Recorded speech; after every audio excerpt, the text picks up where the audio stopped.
Hello. Before I give you Jeet Thayil, I just want to tell you a teeny tiny story about him. Okay. I approached him for the cover blurb of a young writer's book, a 16-year-old girl who is no more. And when I met him and I told him about the book and the stories, and I asked him, I was nervous because he's a huge writer, and I'm sure every day a lot of people approach him for things like this. And I said, this is a beautiful collection of stories, and would you read it and would you look at doing something like this? And he said, yes, immediately, just like that, from his soul. And this is that Jeet. Thanks very much, Shiny, for that. I remember that book well, and it has pride of place on my bookshelf. I'm going to start with a couple of passages from Names of the Women, the last novel I've published, though not the last one I've written. There's a new one that's just gone out. So this is there is a bit of distance for me at this point with this book. So it's going to be as much of a discovery for me as I read it as it might be for you if you haven't read it. It's based on the idea that in the New Testament, the four Gospels that make up the New Testament, the women in those stories play crucial roles in the stories. They're pivotal points of the stories, but often they're not named. Or if they are named, it's a kind of a mention that occurs in a line, and then that's it. They don't reappear. So I tried to imagine a retelling of the New Testament, of the Gospels, in which the women of the Gospels had a central role, in which you saw events unfolding through their eyes. So each chapter of this book is told through the point of view of one of the characters of the Gospels, of the New Testament. And each chapter ends with the name of that character, which is why it's called Names of the Women. And what I'm going to read for you today are two passages from two successive chapters that both tell the same story, the story of the dance of Salome and the beheading of John the Baptist. But the first version is from the point of view of Salome's mother, Herodias, who is the granddaughter of King Herod. And the second passage from the next chapter is from the point of view of Salome. And Salome, interestingly, is never named in the New Testament. You never see the name Salome. You have to kind of research it and look it up to understand who this woman was and what a crucial part she plays in the story of John the Baptist, and therefore in the story of Christ. And that story, as you probably know, has become such a huge part of cultural history. There are plays.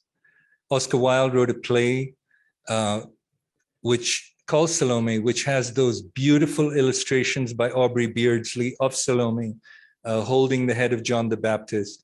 There are movies, there are novels that do it. That story has become kind of an integral part of cultural history. And how interesting that in the origin story, the source of that story, she is never named. That really is part of the kind of the engine that created this book. So I'm going to start with the story of the dance told from the point of view of Queen Herodias. When the fruit has all been taken and eaten, her eyes open and she sits up very slowly. Her tunic is stained with the juice of the grape and the crushed sumac. Very slowly, so slowly that it hurts to watch, she lifts her left foot with both hands and places it behind her neck. The king gapes. Though the move seems to take a great length of time, no one is aware of time passing except the wine bearers, who must make sure the cups are full.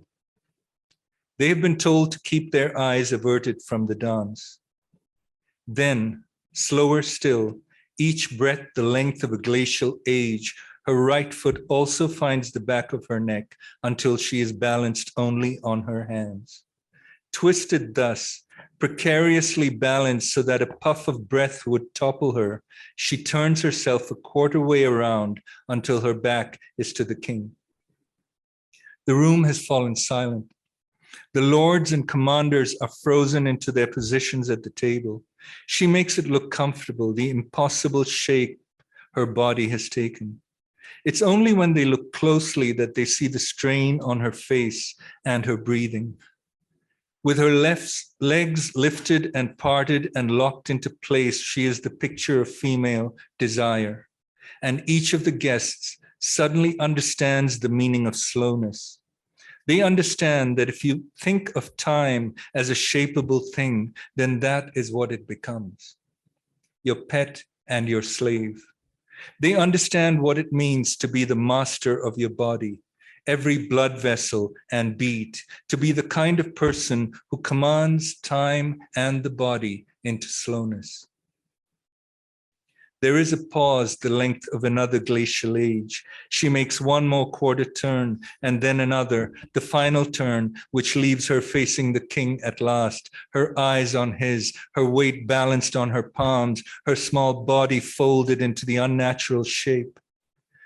Just as it seems she will fall, she disengages her feet, first the right and then the left, slowly, mindfully, and she is on her knees, bowing deeply to the man whose name day it is.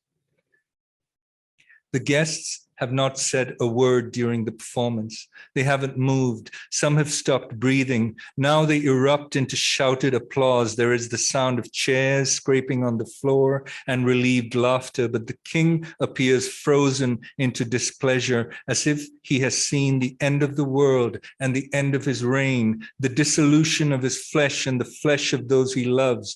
Mother and daughter watch Herod Antipas rise to his feet and gesture for silence. Whatever there is, he says, whatever you want, speak and it is yours. This is my oath as king and tetrarch of the territories of Galilee and Perea. Salome stays on her knees.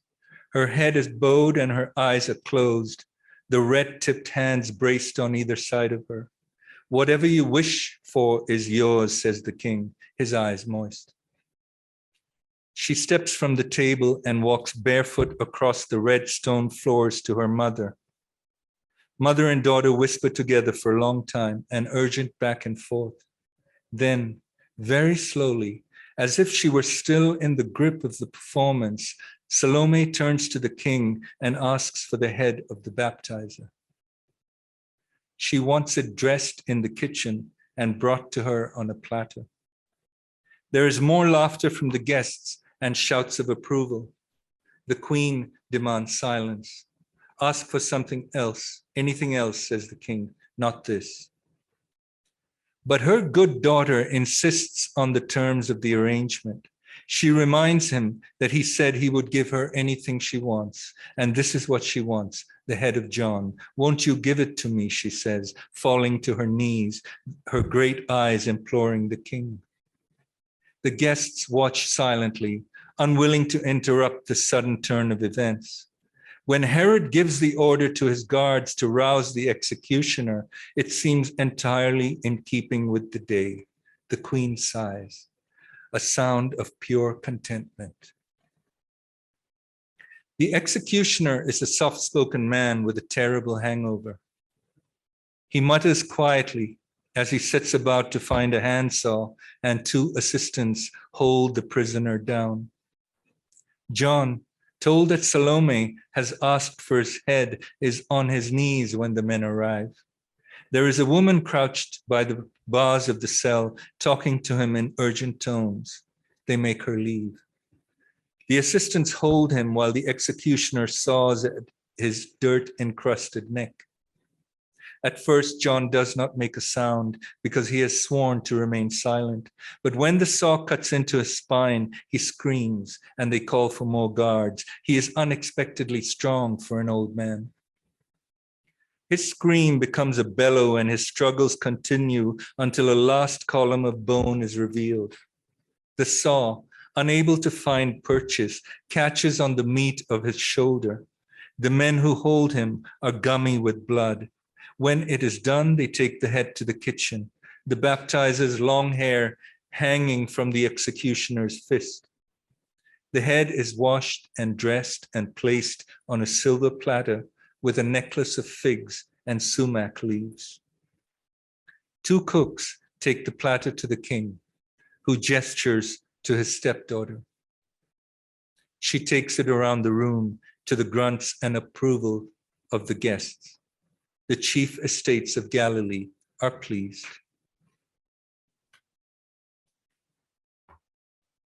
And here is the same event. Thank you. Thank you. Here's the same event seen from the point of view of Salome. And as we know, the same event recalled by 2 people often don't sound the same. There are slight differences. So the differences here are deliberate. At the end of the dance, she broke eye contact with the king and bowed low from the waist. She brought her hands together to signal that the performance was finished, and the entire court seemed to let out a single breath. The usual noises began, the usual applause, servants moving among the tables and people coughing, the sound of cutlery striking wood, exclamations of surprise and delight, and men of high estate demanding more wine. Then the king got to his feet and called for silence. He swore in front of his guests that whatever she wished for, he would give her. All she had to do was ask.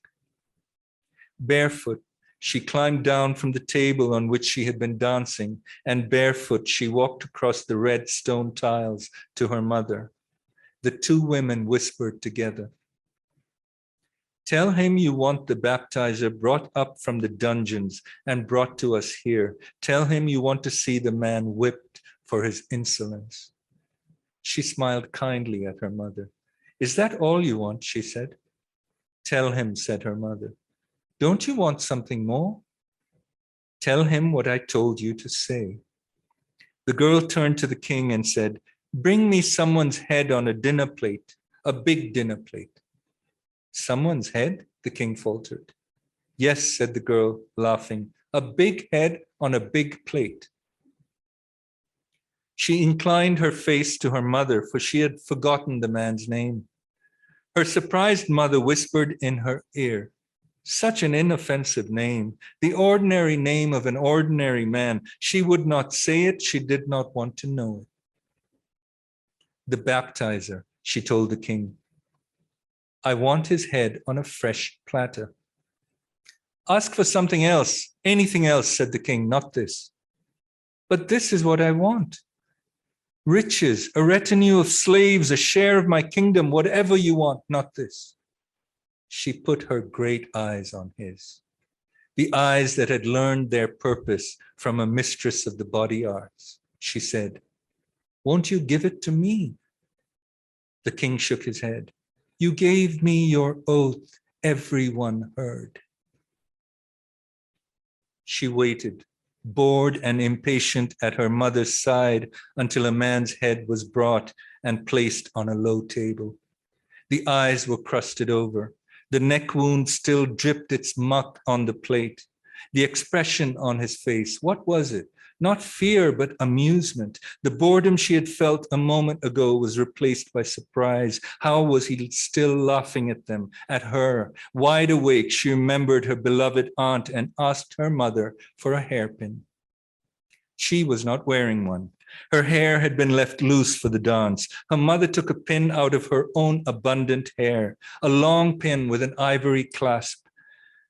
She fished out the dead man's tongue and pulled at it with both hands. Girlishly, she looked around at the men assembled at the great tables, the powerful men who commanded her stepfather's armies. Addressing the baptizer, she asked why he was laughing. Wagging his tongue up and down, she said, "Oh, are you trying to say something?" She pierced her mother's hairpin through and stuck it deep into the wood of the table. The dead man's tongue was coated with something white and slippery. For some mad reason, he was still amused, even if he had fallen silent. Speaking under her breath, she told her mother, "Now he will never speak ill of you again." The king asked if she knew the man's name. "Of course I do," the girl replied. "He is the baptizer." "No," said the king. "His name is John." She smiled and counted her breaths. When she counted to 3, the name was forgotten. She opened her dry eyes and thanked the king for his generosity.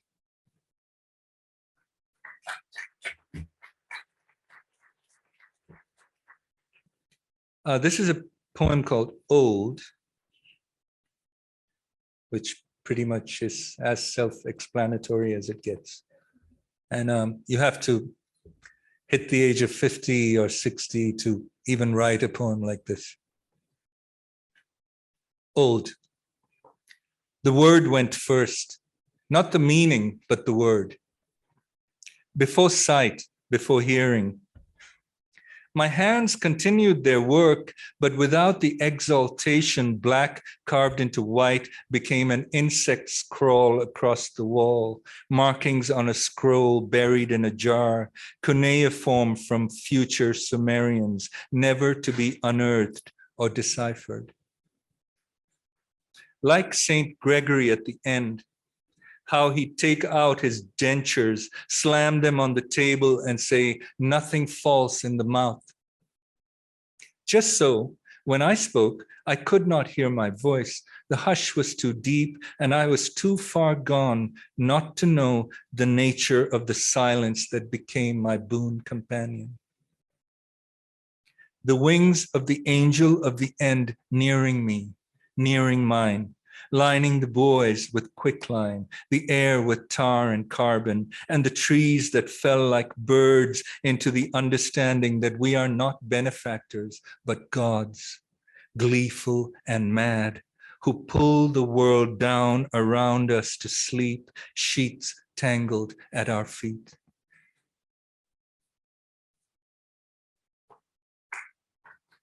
Thank you.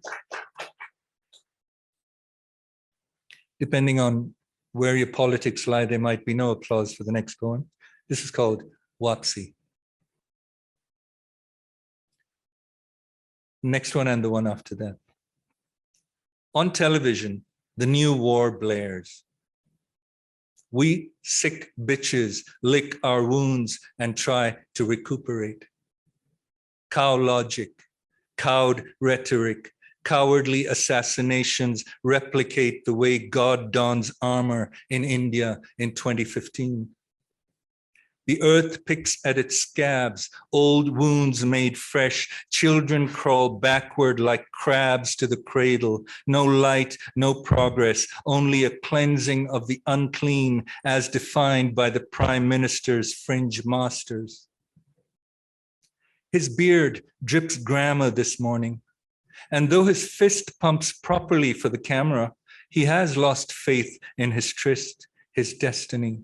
His own words make him cringe and grieve for the gone world, the great transformation wrought on the past, the sly erasure of names, Nehru, Gandhi, Ambedkar, history recast for the age of holy terror, the tolerant taught to hate.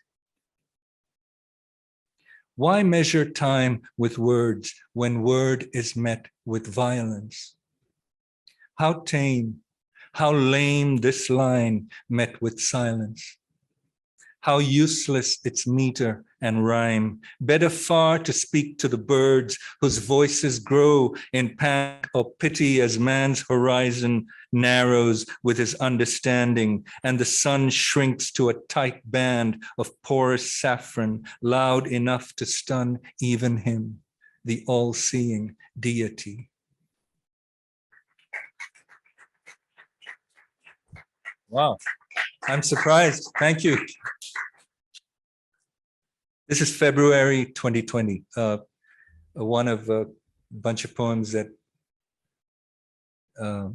arrived during the pandemic.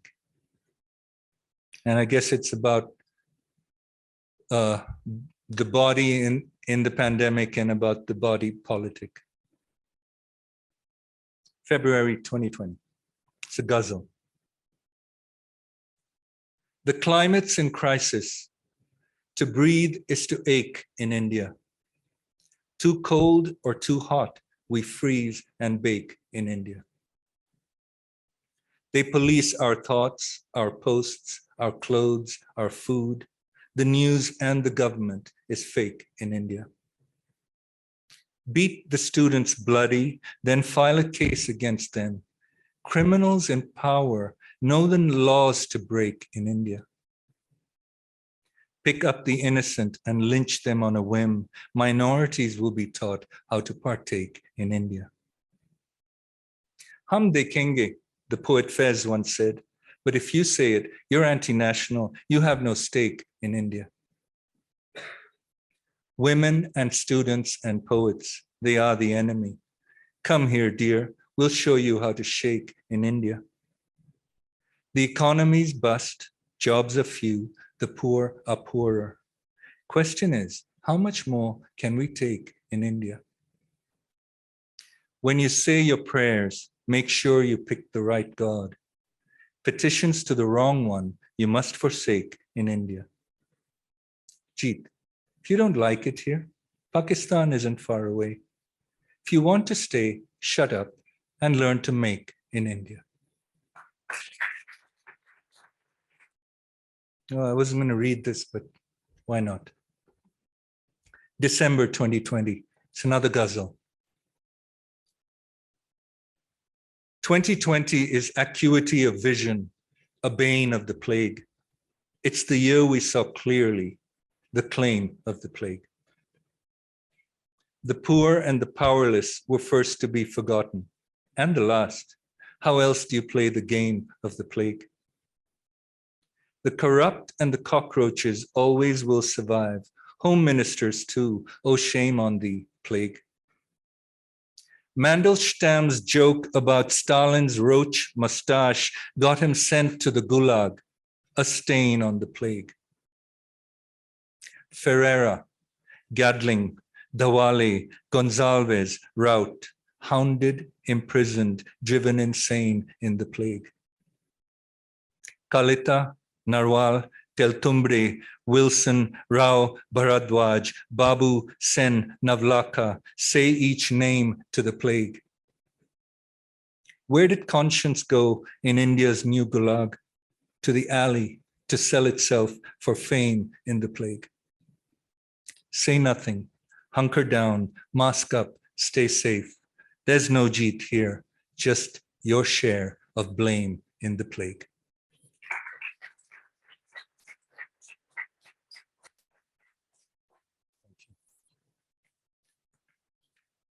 I'm going to end with some elegies. This is called Late Elegy for, it's called Late Elegy. It's always 5 a.m. when she returns. Dear wife, pale hands clasped at the window, lips askew, begging to be let in, the scarf still knotted round her neck, red buds yet to flower her face. Captain Yama, regent of the back end, governor of the nether, left his love bites but denied entry. What did she expect? Loyalty and respect? And what from him left behind? Chosen to find and bring her down, ceiling fan awry, desk meticulous but for shoe prints, room in disarray, the two forever, one in rage, never knowing where you end and I begin. This is called Speak Amnesia. I can't remember why my line breaks this way. In November, I cracked the day to see what might fall out. A congealed yellow sky. Mistake became. In December, I saw trees in flame, a bat with a double snout. The president likes pain. He's a big guy with a small, strange mushroom for a penis and a brain. The colors change. Everywhere is the same. I can't remember when I grew these fins. Was it now or then? Did we sink or swim? Hi, honey. What's your name?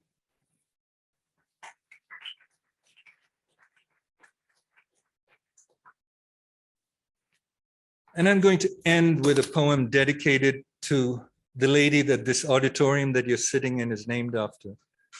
Her name is Sarah Kailath, and she was my aunt, my father's youngest sister. She was the only daughter in a family that had 5 sons, and she was the youngest. But according to my father, she was not spoiled. This didn't kind of make her automatically kind of pampered, although I know this is not true. She was pretty pampered. This is her. I know you've probably been to this auditorium a few times, but I guess you should know a little something about the person whose name this room is. And I wrote the poem I'm about to read to you for the memorial for her, which was held in February 2009. She died October 15, 2008.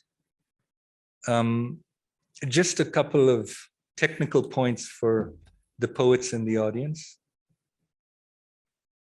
This is a rhymed syllabic poem. What that means is there are 5 stanzas. Each stanza has 5 lines. Each line is broken up into a specific number of syllables. So the first line has 7 syllables, 3 syllables, which makes 10, 5, 5, which makes 10, and the last one is 10. So it's actually 3 lines of 10 syllables broken up into 7, 3, 5, 5, and 10. So those, and all the stanzas have the exact same number of syllables. And if that wasn't kind of anal and nerdy and difficult enough, the poem is also rhymed. And the rhymes are A, B, B, A, C, first stanza, C, D, D, C, E, E, F, F, E, G, and G, H, H, G, G to end it. It's called the Annotated Gita because the Gita tells us things about the afterlife. Everything that lives will live forever, will live whatever the odds they receive in rooms that resemble no rooms we know. What if this time the small show were to pass, and if the sickness take off its pale blue mask and apron, what then would we recall of pain? It comes to us all. Everything that happens happened already several times before, will happen in the future. That's unchanged. And now you're here, you may as well try the windows and figure out where they are, the rails of light you've seen out there. Thanks so much. Okay, this is called Zoology. It's these are all new poems. In the last book of poems I published, I said in the preface that I would never again write poems. That was in 2007. And you should never make these generalizations because they're often not true. This is called Zoology. God's apes, we gavotte. See Kitty under the bench. ear turned to the trees, listening for me, the tools of her dismemberment in my heart if she's lucky, in my hands when she's not. The bird's new word is lonely. The 264 regent honey eaters left have forgotten their own songs and sound like some idiot new species, says Dr. Kraitz of the Difficult Bird Research Group. This is true. It's really okay, you're thinking. Languages die, happens all the time. What can you do? Time is an igloo, and the sun is high. But the honey eater's song is a klaxon. He sings of us. We are his doom. The strays whose howls mimic the street, the orca who muscles into channels too small, frantic for the seal's organs and eyes, the albatross hissing, meat, meat, the crows who caw and call, and the white bear pacing his inch of ice. They've got the news that we kill for joy and die burning down the house. So Jeet, I have been reading a lot of your work, starting from the Necropolis to recently Low and the Book of Chocolate Saints. And what I see is like the way you kind of very beautifully portray kind of grief and pain and loss. But at the same time, sometimes kind of there is a bit of hedonism, if I call it that way, you know, and it is a very beautiful juxtaposition of, let's say, life and loss. How do you do that? Thanks. Perceptive question. I think the thing is, in real life, happiness and sadness, loss and the opposite of loss, whatever that might be, I wouldn't know, often happen in the same day, you know, or even in the same hour, or even within the span of all of 5 minutes. And so if that's true about real life, I think it should also happen in the pages of a novel. And so particularly in Low, where it's all about loss and hedonism, often there's laughter and tears in the same paragraph or on the same page. And I think that's, I mean, deliberate on some level, but I think it's also a way of being realistic when you're writing fiction. Mm-hmm. And I've always enjoyed the books that do that. Mm-hmm. I also kind of see that the hedonism does not necessarily lead to the kind of happiness or high what you would expect. But from your book, the way you portray hedonism kind of displays that pain or the low, if I use your own word. And that's really beautiful. Thanks. In fact, I think it's true that I think most people who've been hedonists would agree to this. Sometimes pleasure has nothing to do with hedonism. In fact, it's the exact opposite. You just end up paying in terms of pain.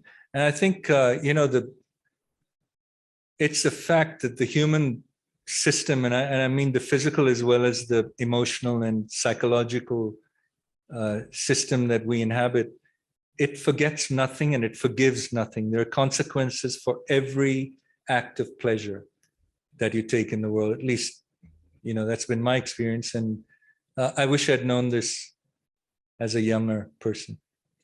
Thank you. Thanks. Yeah. Hi, Jeet. Hi. Thank you for those readings. They were very beautiful. Pleasure. My question is, you know, as someone who's really new to writing, poetry especially, when I write, like there's something that's reverberated inside me, and there's some truth that I want to put out. But what is that one thing you might suggest as, you know, it's happened for you, the poem, but when you want to communicate it like you did, you know, to the audience that could reverberate or pierce them as well? Like, what is that one thing that you might suggest that a beginner do? I think the thing is that thing that you're talking about where you put down something that reverberates with someone else and that kind of gets through to a reader. that will probably happen anyway, because there's no other reason why you're writing a poem. Yeah. But I think a very useful exercise when you're beginning to write poetry is to give yourself a very strict structure. So that poem that I read, the Annotated Gita, it has such a strict structure that the actual emotion and the actual sense of grief that you're trying to convey, it's so easy to do it. And I find it, it's a kind of a contradiction. But I find that the stricter the rules are in the poem that you're writing, the easier it is to write. It's like, because you've created this cage, within that cage, you can do anything, you can dance. And so I would suggest taking a form like a very strict form, like, for example, a sestina or a sonnet, which isn't all that strict, but strict enough. Take a strict form, take a ghazal, that's a pretty strict form. And if those first things that you write are very formal, it absolutely frees you in terms of what you're saying. Okay. I hope that helps. Yes, it does. Yes. Thank you. Sure. Hi. Hi. So I really wanted to, I think you partly answered that question, but I wanted to ask about the Annotated Gita, Yeah. because you delved so much into the form of it. Was there a particular reason, or not really a particular reason, but does the form somehow lend to the, like, is there anything that made you take that particular form? Or like you said, the stricter it is, the easier you found it to express your emotion. But was there any thought behind why 10 syllables and that particular form per se? Sure, thanks. I'll just start by saying that I wanted to write a poem in memoriam to Sarah Kailat, my aunt. But, that's a very kind of emotional topic, and I didn't want it to get sentimental in a cheap way.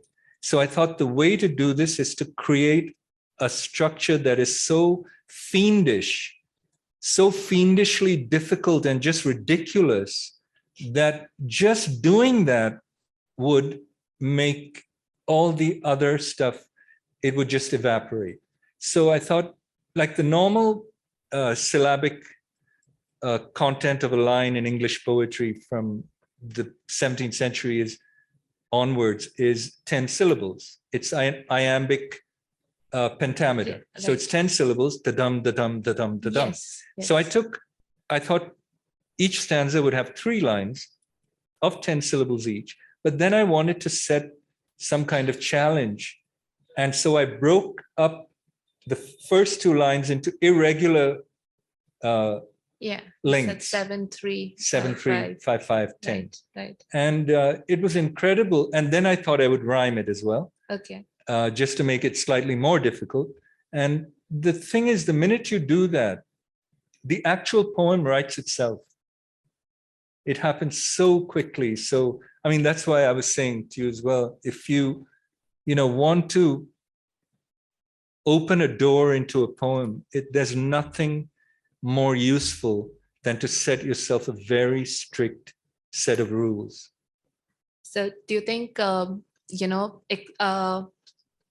setting yourself the task of not just going with what words you are going to choose, but the form that you're going to choose also, it becomes like you are more anal about the form because it is so personal? Do you think that also plays a role into it? I didn't think of that, but I think that's probably true. I'm just thinking, Yeah. because if something is so personal, you pay much more attention to every aspect of it. Absolutely. So, And you make it more difficult and more painful because it's so personal. yeah, because you want to, Absolutely. like you want everybody to know that, I've put so much thought into it, so much work into it, Yeah. because it means so much more to me. Yeah. I mean, that's what I I was honestly, just thinking as you were talking. So I'm just I saying. didn't think of that, but I think you're absolutely right. And I'm glad I got a chance to talk about it today for the first time, since Yeah, I writing mean, it it's many, many absolutely years beautiful. ago. Like poetry, I think I'm just overstepping my time. But poetry is something very new. I'm a literature student myself. And to be honest, like I haven't read so much poetry, but listening, I think, is a very different way of consuming poetry than just Absolutely. reading it. Yeah. And I think that was absolutely beautiful. In Thank fact, you the way, so much. probably the way to read a poem is to read it aloud. Right. That's when it all makes sense. Thank you so much. Thank you. Great. Thank you, Jeet, for sharing your pleasure. writing with us. And with that, I think we come to the end of day 2 of the 10th edition of Bangalore Literature Festival. Thank you so much for My pleasure. Bringing this to such a graceful end. Oh, thanks so much for having me. Thank you, Shiny, for asking me. Yeah. Real pleasure to be here. It's my hometown. Yeah. Thank you. Thanks. Yeah.